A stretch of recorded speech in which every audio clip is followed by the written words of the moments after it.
As students go back to school, will they be safe? Parents, teachers, students, and health experts join us for a conversation about coronavirus and classrooms. Join us for Back to School. Good evening, everyone. I'm Julie Glenn, News Director at WGCU. And I'm Mark Bickel, the Audience Development Director for the News Press and the Naples Daily News.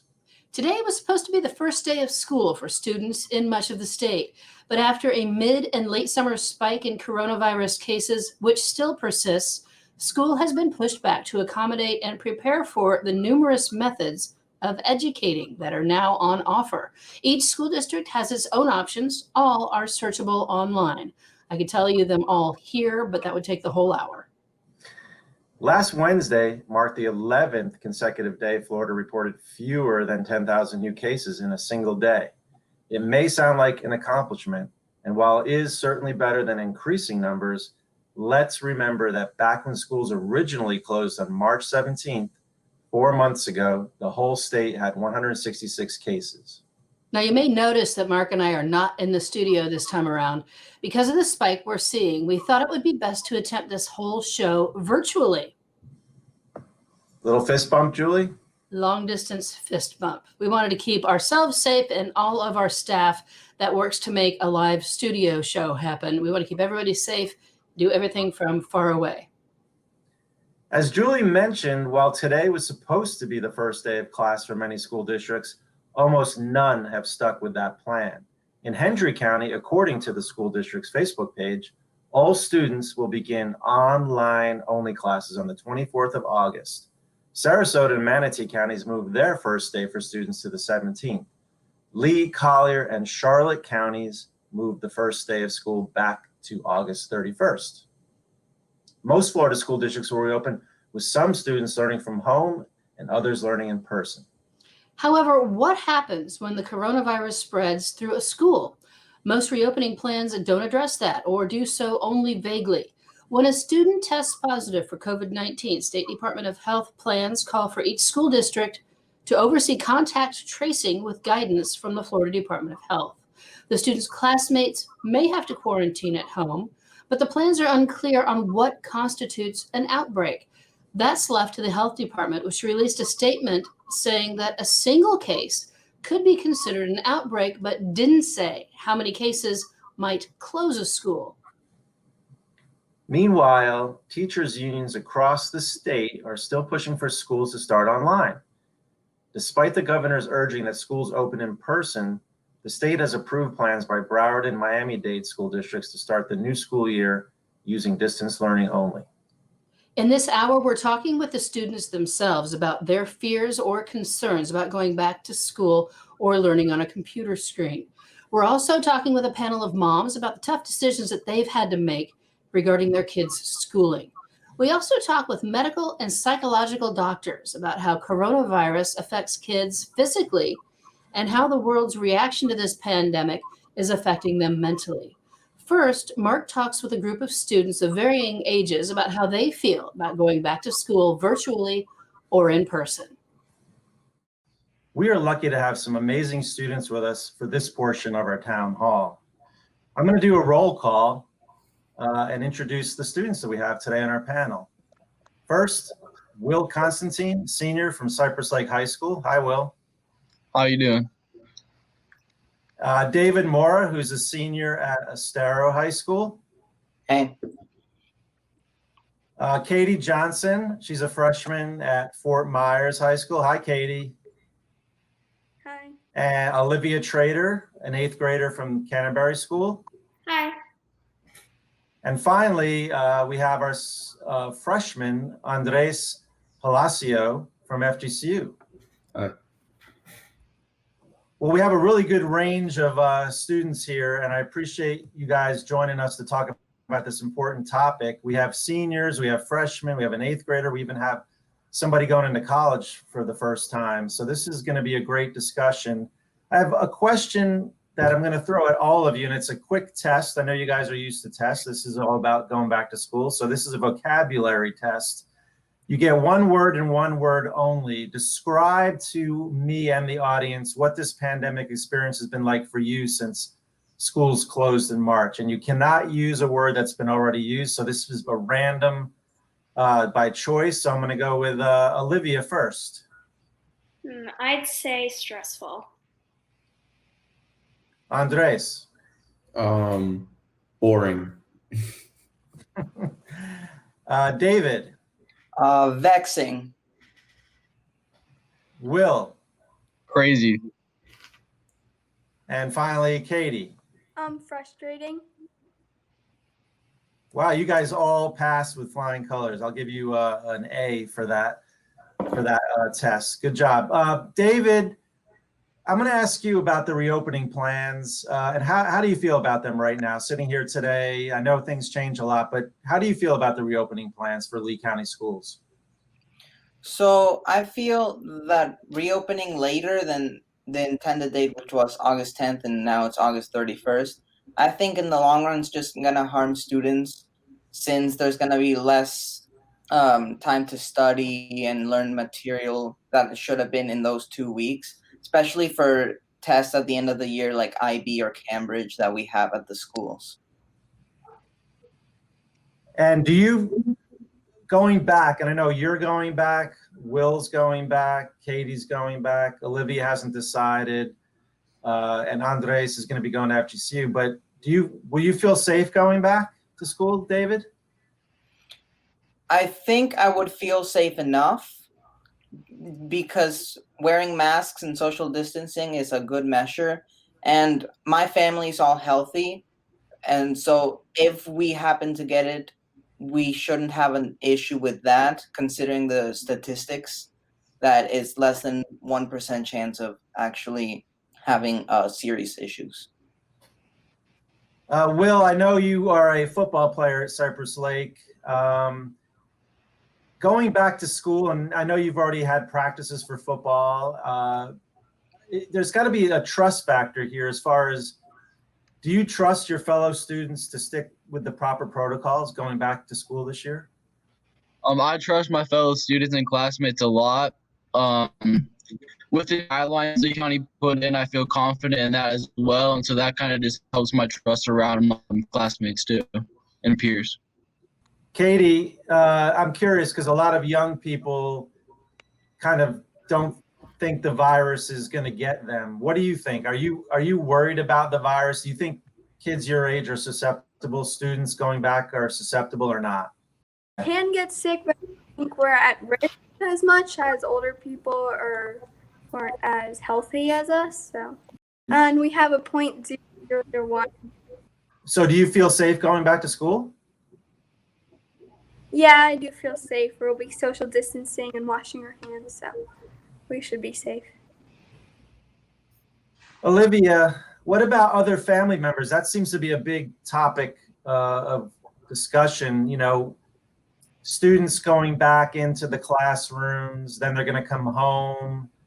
You've got your parents, you might have siblings. There's also grandparents. Is there any concern about passing on the virus to another family member if you go back to school?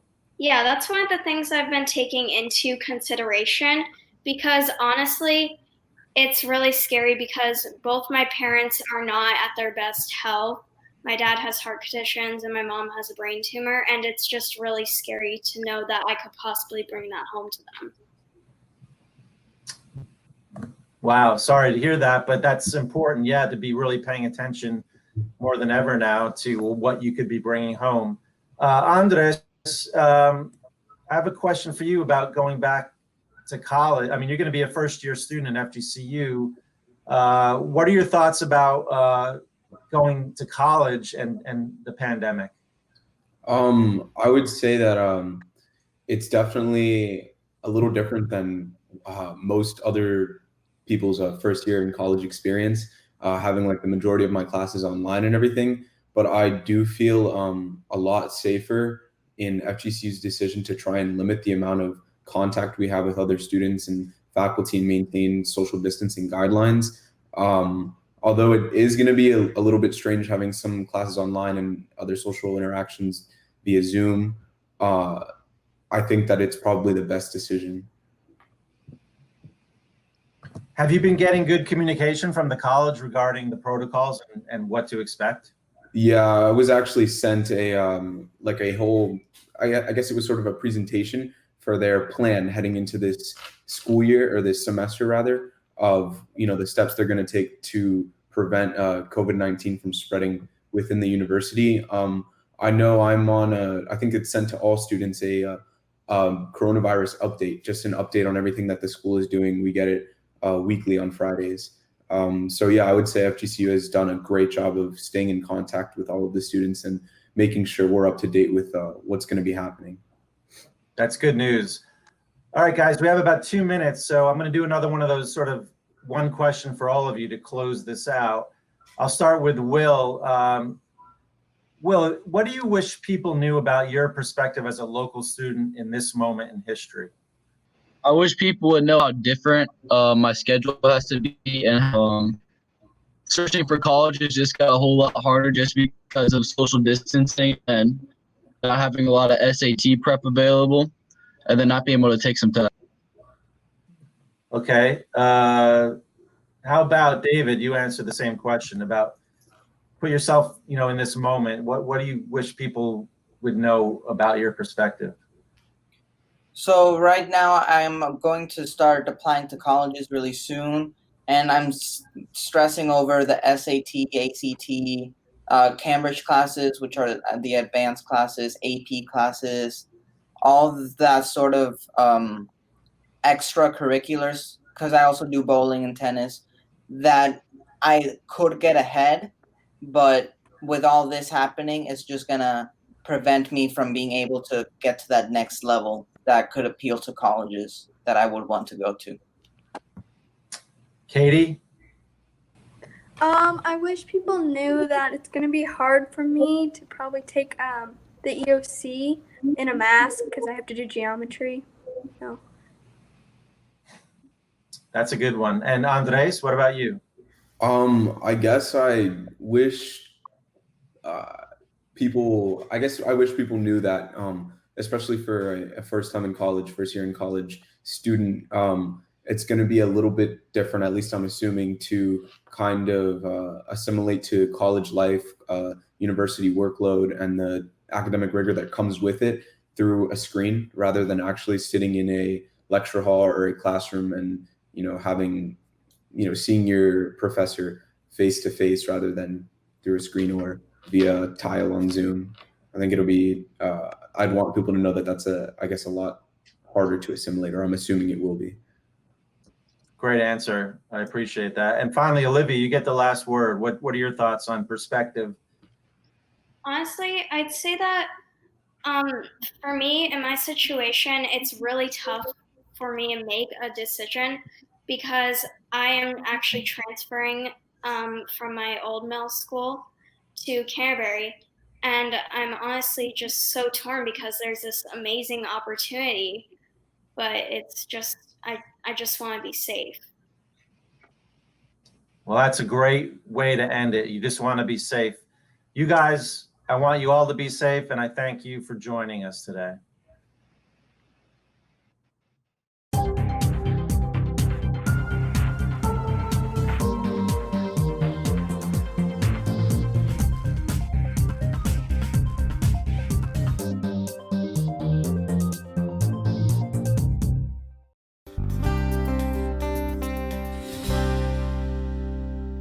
My concerns about us going back to school aren't necessarily them getting sick, because from what I understand, they may not be as sick as what you're seeing. And my parents are living with us now, and they're one of the most vulnerable populations. So I'm concerned that with my kids going back to school, that my parents will get it.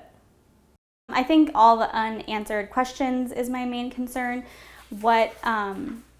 What will we do if a teacher or a student tests positive? Does the whole school have to quarantine? Does just that classroom? And then all of those questions that follow that. Maddie's got Turner syndrome, so she's healthy, and I wouldn't expect anything serious to happen, but you don't know what this virus can do, So that's my biggest fear as a parent. Parents are facing tough decisions right now. Do they send the kids back to school with the pandemic decidedly not under control in our state, or try to juggle distance learning, find childcare, or try to work from home while facilitating the distance learning? I'm talking now with a group of area moms. I'm joined by Catherine Bergerson, Mika Calagione, Diane Bauer, and Elizabeth Flores. Diane, tell me a little bit about your decision-making process. What options are available to you? You're in Lee County? We're in Lee County. As a former educator, I appreciate everything that the teachers did for fourth quarter of last year. We knew that distance learning as it was in fourth quarter was not for our family. And so rather than have our kids sit in front of a computer for 6 hours a day doing Lee Home Connect during what would be school hours, they all four decidedly said they would like to do Lee virtual. We posed pros and cons to everyone, even our 5-year-old. And overwhelmingly, they didn't want to do school on school time if they weren't going to be in the school building. And they also didn't want to wear a face mask or face covering all day. Some of them, my oldest would have been fine wearing it in transitions, but he was very uncomfortable with the idea of wearing it all day, as was my upcoming fourth grader. She was not interested in not seeing people's faces. And then for my kindergartner and second grader, I just couldn't figure out how the teachers weren't going to become police officers for masking and hand sanitizer and lose more instructional time in valuable primary elementary years. Elizabeth, tell me about your kids. So we have 4 kids. My oldest is going to be a junior in high school. She is not one of my special needs children. She does have severe asthma and allergies. But for the most part, my 3 boys, the younger ones, are the ones that are special needs. We have an 11-year-old that is in the IBI program and a 7-year-old that's in the modified curriculum. And our 4-year-old is in the pre-K D program. So we decided that we were going to keep them home because they also have compromised immune systems. So we figured that it was just to play it safe, keep them home, at least for the remaining of the school year. But it was a tough decision to choose between the structured option and the flexible option, because they're all different and they all have different styles of learning and different needs. I think it's a challenge just educating. How did last spring go for you? It was just taking it day by day. A lot of the time it was a lot of redirecting, a lot of rewarding for just the tiniest thing that they would accomplish. My oldest daughter helped me a lot because she was able to get through her work fairly quickly, so she would help me. My husband was also out of work at the time, so he would help with the boys as well. But this time around, it's going to be just me by myself, so it's going to be extremely hard to juggle all the boys. So we'll see how that goes. I want to wish you the best of luck. Does geography have an impact on your decision making? Because Immokalee was identified as a hot spot a couple months ago and remains one now. Yes, definitely. That had a huge impact in our decision making, our options. We just feel that it's just the best for them. Mostly also as well, we have my parents at home, and they're very elderly, and just to keep them safe as well. Mika, do you have concerns with that, with extended family and health situations? My son has some sensory issues, and I knew for sure that the mask was going to be a problem. He wasn't going to wear it for most of the school day, and coupled with that, he has generalized anxiety disorder, and I just I had a feeling, or have a feeling, that being in school with all the protocols that they need to have in place for safety and distancing was going to cause his anxiety to flare. So that's why we chose to homeschool him. And I figured since I had him home, I would just homeschool my daughter as well. I know she's going to miss the social piece of it. She's already expressed that, but we'll see. As the numbers decrease, we may change our option. Catherine, did you have any external things like, health issues, parents, grandparents being around? Because that kind of concerns me. There are a lot of people that are here because of the grandparents being nearby. Certainly, and I am one of those people that my parents, who are in their 70s, live 10 minutes from us, and we see them multiple times throughout the week. So sure, of course, health and safety for us and our extended family and friends is a top concern. But also, we really strongly were able to make the decision to stay at home and do a virtual or online school because I'm able to work from home. And that is extremely important. As a one-income household, I couldn't do it without the ability to work from home. So that, coupled with feeling good about the structured online program, because I feel for my daughter that is the best option, that she does well with some of that face-to-face interaction with the teacher, with the other students, and during the day while she's in school, I can be working, but we can be home together. And so we feel most comfortable with that situation. And I agree with the masks. I think it's unrealistic to think that they'll be able to wear their masks all day long and still be comfortable enough to learn and grow and do the other things that they need to do as students. What are some tips that you have found that has worked for you in your given situation? Because we all need to help one another with our best tips. I'm listening to everybody.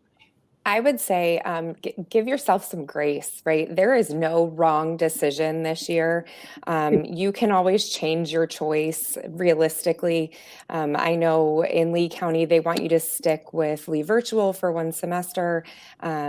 Just because it's a different curriculum than Lee Home Connect and brick and mortar uses.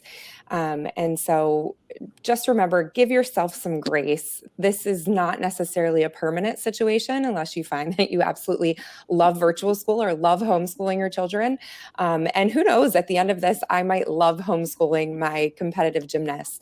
But grace and patience, and if you don't get to it today, that's okay. We can move on to it tomorrow. This is a year of flexibility, and being flexible, I think, is going to be really important to keep the peace, especially if everything you're doing is at home. So I'll jump in. I totally agree about grace, and but I also think ask for help. I think one of the things that I didn't do early enough was I tried to figure everything out myself and call upon, the same parents that you would call and say, oh, my kid forgot her math sheet today. Will you take a picture of it and send it to me? Reach out to them in the same way and say, I forgot the Canvas password, or how did you guys navigate this? So ask for help early. But then as someone who works from home, here was a tip that very practical we had to do. So when I'm, in a live meeting and can't respond, we had some little note cards that say, 5 minutes, please, that I can't talk right now. So we needed a signal to each other, and then a little bit more strongly, not right now. And after a few times of doing that, of course, we don't need to use the cards anymore. You kind of just nod at them, and she understands that I'm in the middle of something important and that her thing can wait unless it's an emergency. Elizabeth, do you have a tip for us? Yeah, I think at the end of the school year last year, I was extremely stressed out, wanting to get things done on time, when they're supposed to be due. And by the end of it, I was like, if it gets done, it gets done. If it doesn't, it's okay. We're just going to have to sort of accept the fact that our kids might regress a little bit, but that's okay because, they can always make it up when they go back to school. There's always tutors. There's always, other students that can help them catch up and things like that. Whereas, with their health, that's just, to me personally, that's a little bit more important. Not that education is not, but, you just have to remember that, it's going to be okay. And Mika, we have just a couple seconds left. Do you have a quick tip for us? Mine would just be to sort of piggyback up what they all said, is just to keep in touch and check in with their social emotional growth, because I don't think any learning is going to happen without that. If they need breaks, take a break. If you need to play a board game and you have time to do that, play quick board game. And I learned a lot from my kids and about my kids last year through the learning crisis. So it's been an interesting road. I want to thank all of you guys for joining me and talking with me about the tough decision that you made and why you made those decisions. And best of luck to everyone. Thank you. Thank you. Thank you.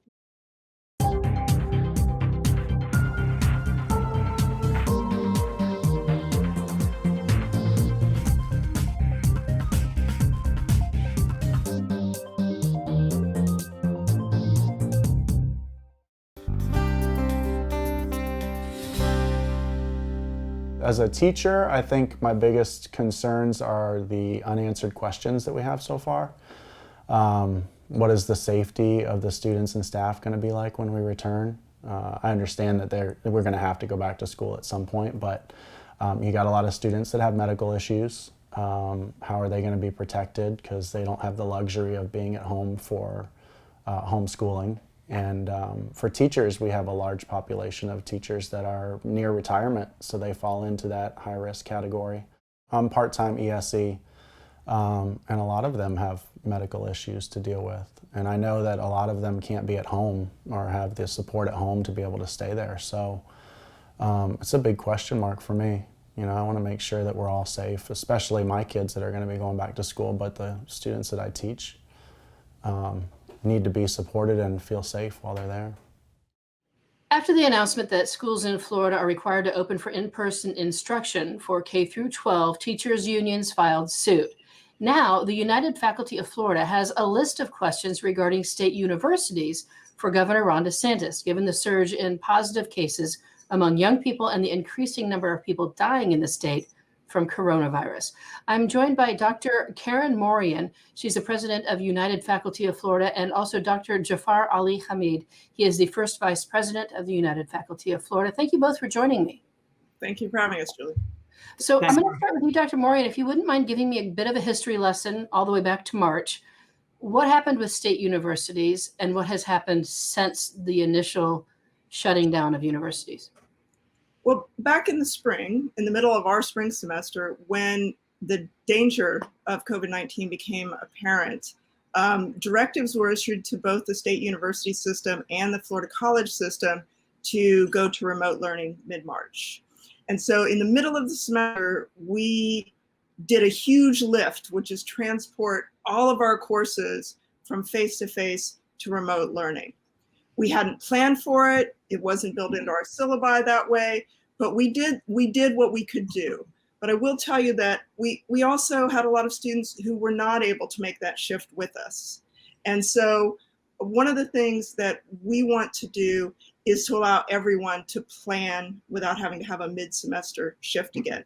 I think a lot of epidemiologists have already said that closing schools, closing universities is what kept us so low in our case numbers for so long. Okay, so the concern is among the faculty that this is a group of students that is showing in that age group a lot of growth in the numbers of coronavirus positive testing. Is that a specific reason for this concern? Is it because of the numbers surging in that age group, or because of the unusual circumstances with students coming on campus, living together, the social needs and desires to hang out with other kids? So it's actually a perfect storm of all of those. I mean, already just the community spread that we have in Florida, the numbers are off the chart. We are the global hotspot. But then if you add in the mix that 18 to 24 age group is really good at transmitting this virus, if you add in that they're going to be living in dorms at the universities, for example, if you add in that the colleges are much like K through 12 schools in that everybody goes there and then goes back out to their families and their neighborhoods. And so all of those things represent reasons why we should not be having face-to-face classes where unless it's absolutely necessary for some certifications, for some things like that. But what we're seeing, the history then is that the universities and the college systems The directives came down from state level that all 40 institutions of higher education in Florida were on their own to create their own plans. They were told to talk to your local public health people, make your own plan, personal responsibility was highlighted. They all did that, but even with the flexibility that the governor's spokesperson has said was written into those plans since July 1st, well into this current surge, over 60% of the schools that we represent have made no revisions.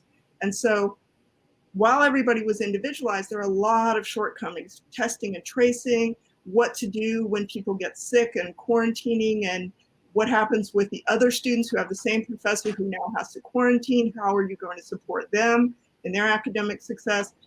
So there's just too many unanswered questions and too little support given to faculty, staff, and students to have a successful face-to-face semester in the middle of a pandemic. Dr. Hamid, what are some of the questions that were outlined in the letter that your organization sent to the governor this week? Thank you, Julie, for having us, first of all. And so our concerns, I think one of the bigger concern is these plans are wonderful plans, but the issue is many of them don't have proper planning in terms of what happens when a student gets sick, what happens when faculty gets sick, what's going to happen to students, how are they going to isolate the students, how are they going to isolate the classes, how the class is going to be rescheduled. I mean, if a student is in a classroom and then he gets infected, the faculty probably is going to be quarantined for 2 to 4 weeks. We don't know how long it's going to be. Then what happens to all of his or her classes? And what's going to happen to the students that are with them? And some of the universities, I'm not even sure by looking at what they're trying to say, whether the other students in the class will be informed to them or not through the contact tracing. There seems to be a lot of questions and answers. I think we asked the universities. They're not sure now how to do that. And number one thing. The second issue that I have a bigger issue here is, the hospitals are pretty much at capacity, and in many counties. And if the number of students in a dome or in a campus, the level has increased, if it increased beyond the capacity, how are we going to take care of our students? And what are we going to do? Not all schools have medical schools, right? One thing that worries me is, what would happen to the mental health of a student who used to be with us 2 weeks ago, who is no longer with us after 2 or 3 weeks? What's going to happen? How do the students are going to go through this? And as you said earlier, it's also increasing in the number of cases among the younger students seems to be increasing, and the universities opening the universities and colleges is only going to add to these numbers. And also, I want to remind one other thing. These data are based on the population density of the cities. In the colleges and the universities, the density is much higher. It's about 10 times. So when you let the students and the faculty in with a higher the density, the spread is going to be much higher. So I don't think we're taking that into consideration when we look at these data. So that's one of the bigger concerns. Someone is getting infected is the one thing. What if you lose some of our students? What if you lose some of our colleagues and friends who used to be with us but they're no longer with us? And some of the students might feel am I responsible for this?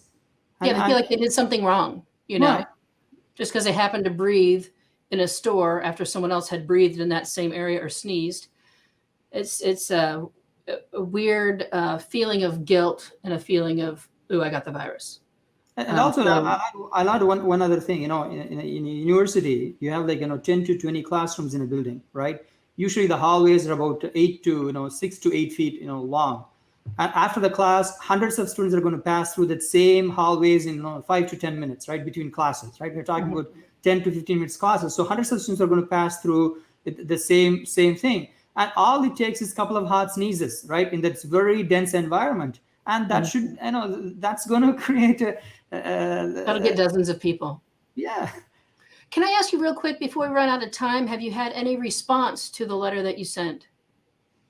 I mean, the news media got a response from the governor's spokesperson that all the plans that were out there had flexibility built into them, and we're just not seeing that. And, they had a directive in March to keep us safe. We're asking them to issue directives for the fall, so everybody knows we don't have to have the wrench of shutting down mid-semester. We have 1 million students in public higher ed in Florida, and by the numbers, that's a couple thousand deaths of students and tens of thousands of hospitalizations, but the hospital's already full.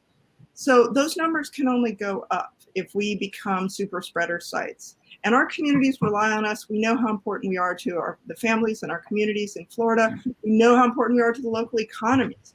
But right now is not the time to put all of those 1 million students back in contact with one another. It's just not safe.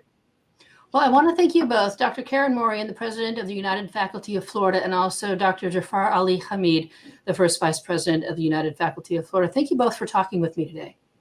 Thank you, Julie. Thank you for having us today. I really appreciate it.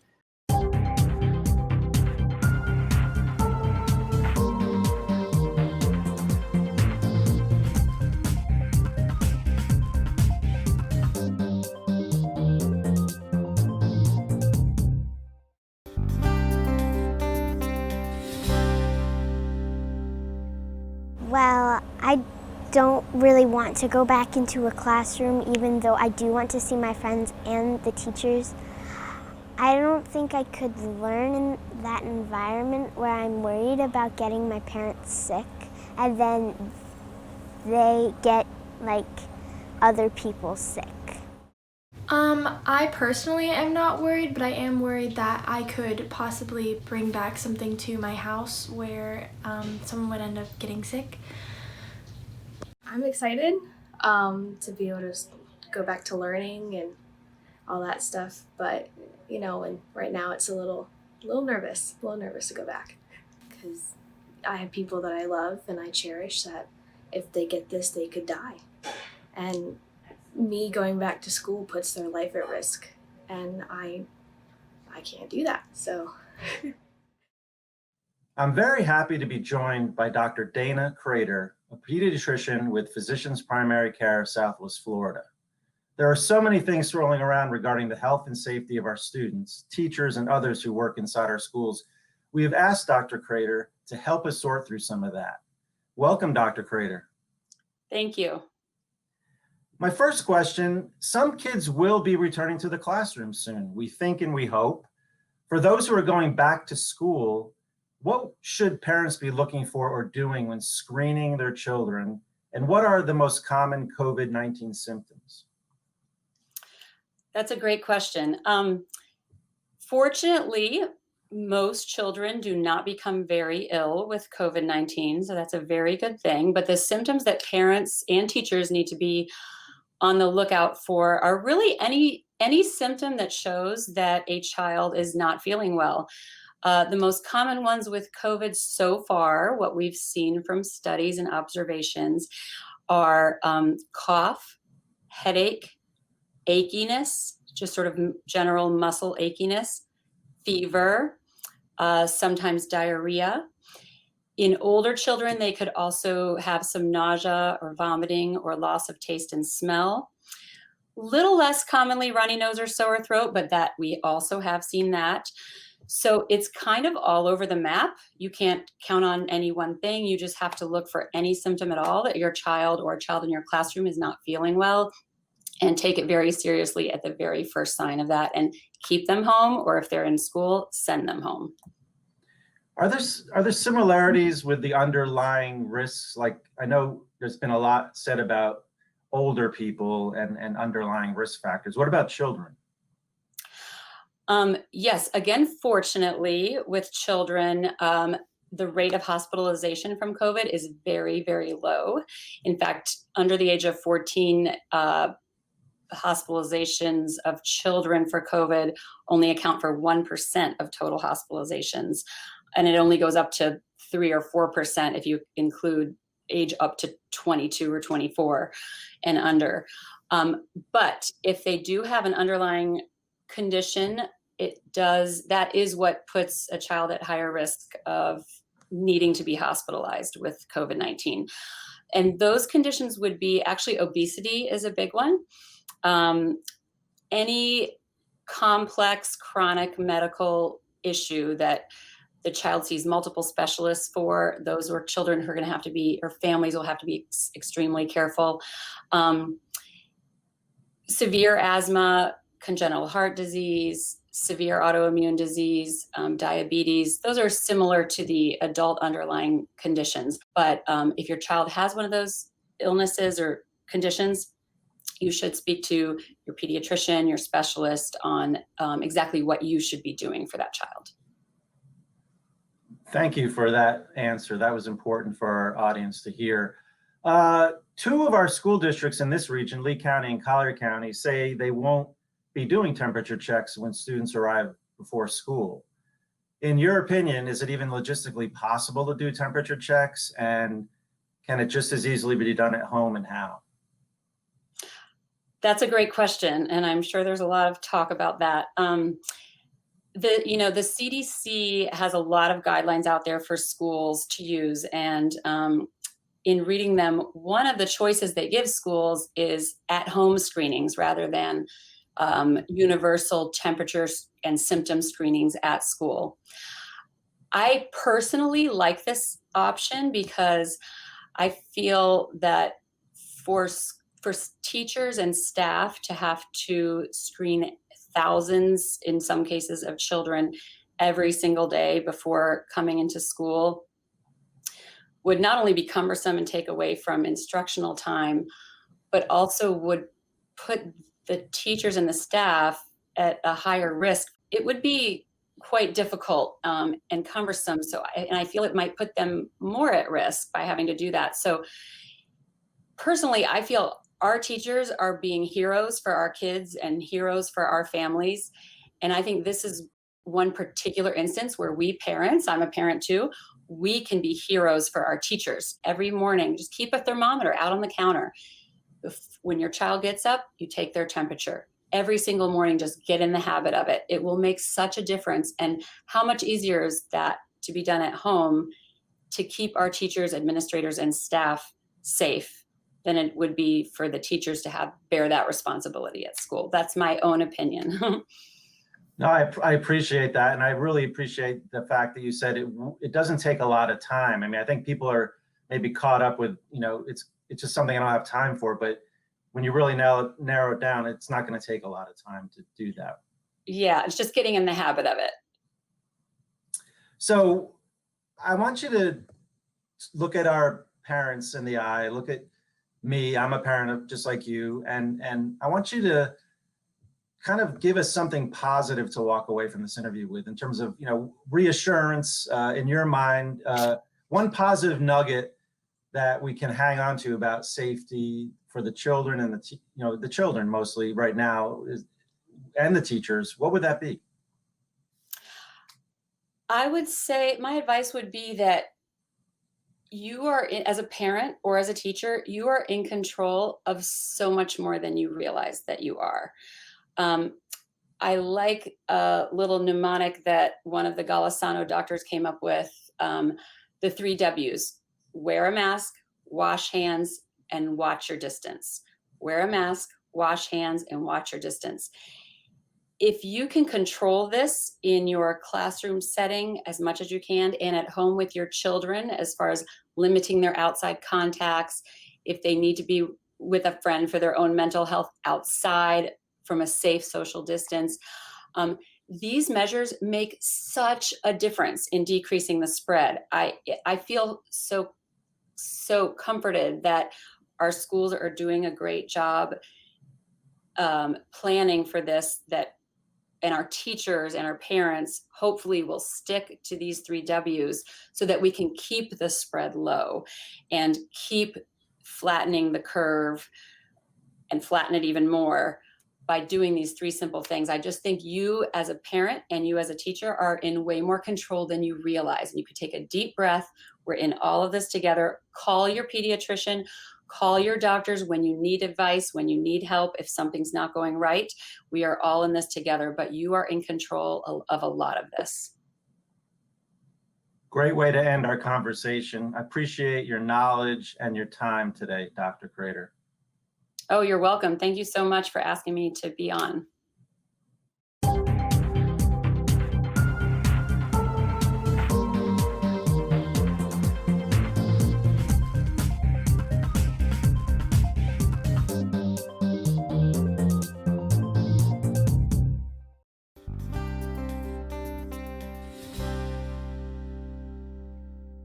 My friends, the teachers, and learning. Probably seeing my friends. I have a lot of friends that we still like see, but not a lot. And I might miss them because I'm just used to seeing them every single day. I miss that you would be with a teacher in the classroom and that like your friends are at a table or a desk next to you, but I'd probably miss all of the plays, being in a choir, going out and just performing and all my friends, and it's gonna be sad if I don't get to. If it doesn't start, then I'm gonna miss my teachers, my friends, and my brain cells are gonna go down. Well, these are certainly challenging times. No one would argue with that. We're being tested in so many ways, tested like we have never been tested before. Young people, students, have had to endure so much because of the coronavirus, and for many, that has led to a strain on their mental health. Well, I'm very happy to be joined for this segment of our Back to School Town Hall by Dr. Frances Sanchez-Duverge, a psychologist with the Healthcare Network of Collier County. Welcome, Dr. Duverge. Thank you, Mark. Happy to be here. I'd like to ask you the first question, and the focus is, with everyone being so isolated because of COVID-19, how should parents talk to kids about possible grief, stress, and anxiety regarding COVID-19? That's a great question. I think it's really important that parents check in with their children and make sure to kind of ask them where they're coming from and share their own experiences as parents.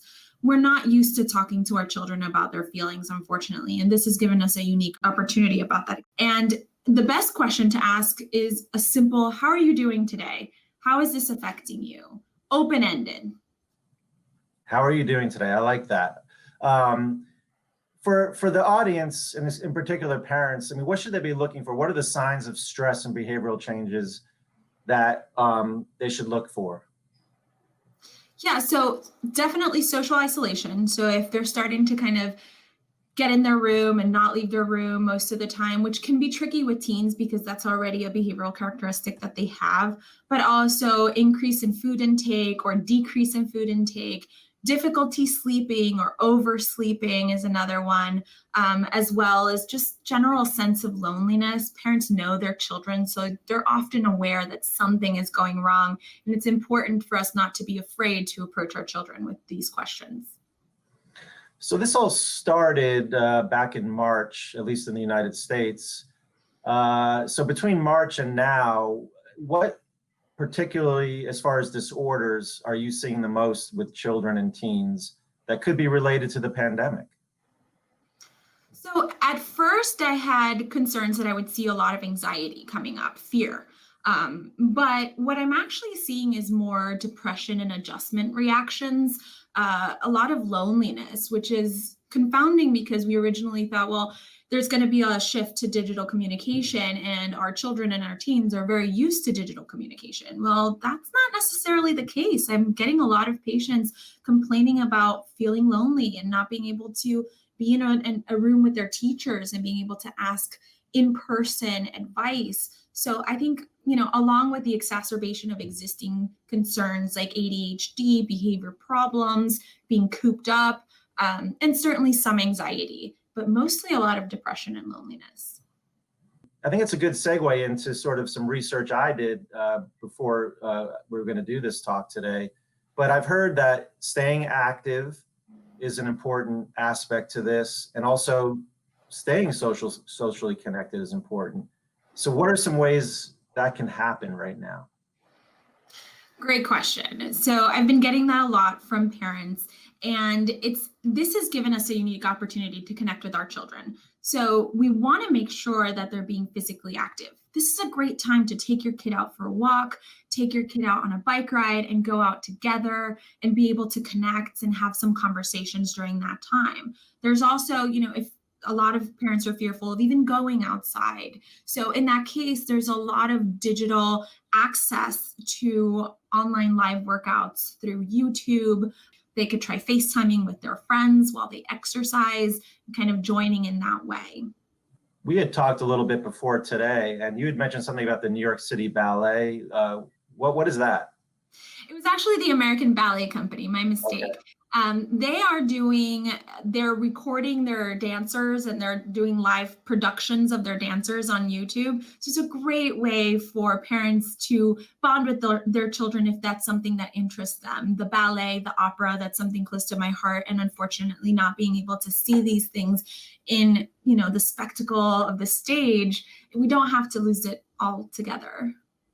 Another thing we talked about, Doctor, was this idea of talking more inside the household. I think you called it a debriefing. Can you give us a little more detail on that? Yeah, so it's kind of a combination of being able to engage with your child, asking them how they're feeling and giving them your perspective on what's going on. A debriefing doesn't have to be this super serious conversation with your child. It can start off as very comfortable, kind of like I said, going on that walk with your child and checking in on them. How are you feeling? I noticed these numbers on the TV. What do you think? How is that making you feel? Are you concerned about your friends' families? Just being able to give them the safe space to talk about what they're feeling. Even you might learn something, right? Their perspective can be different. Yeah, I love that. And it's something I think I'm going to incorporate in my household. I have 3 kids, and I think it would be great if we got into that kind of habit and routine, especially during this pandemic. Mm-hmm. So my next question would be about sort of how can treatments, like how can you help people right now, especially children and teenagers who are struggling with mental health issues? The most important thing is recognizing the signs so that you know when to ask for help. Like I said, kids not wanting to eat or eating too much, sleeping too much or not being able to sleep, behavior problems creeping up, maybe some rudeness or disrespect. These are things to hone in on and make sure you're identifying. The other thing is access to care. We here at Healthcare Network, our mission is to provide access to care. And one of the things that we've done during this time is that we've developed an essential workers program where we are actually able to financially assist individuals who need the help. So make sure that if you're noticing these signs with your children or even in yourself, seek out help from your primary care provider, your doctor. A lot of our clinics have psychologists embedded within the clinic. So if you were to ask your pediatrician for a referral to see a psychologist, we are here and we are available to see you. And if financial issues are a burden, we can definitely assist with that as well. We got about 30 seconds, Doctor. It's an opportunity for you to maybe just give us a closing thought, something you think that's important message-wise to get out to everybody. It is okay to be afraid. It is okay to be nervous, and it is definitely okay to need help and to ask for it. And we are here.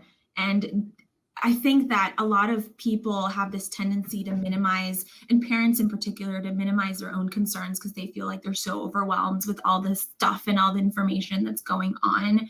But I think that it's really important to not just check in with our children, but check in with ourselves as parents and make sure that we're getting help for ourselves. Okay, if we're drowning, we can't help our children. Great way to end. We really appreciate your time today, Dr. Duverge. Happy to do it.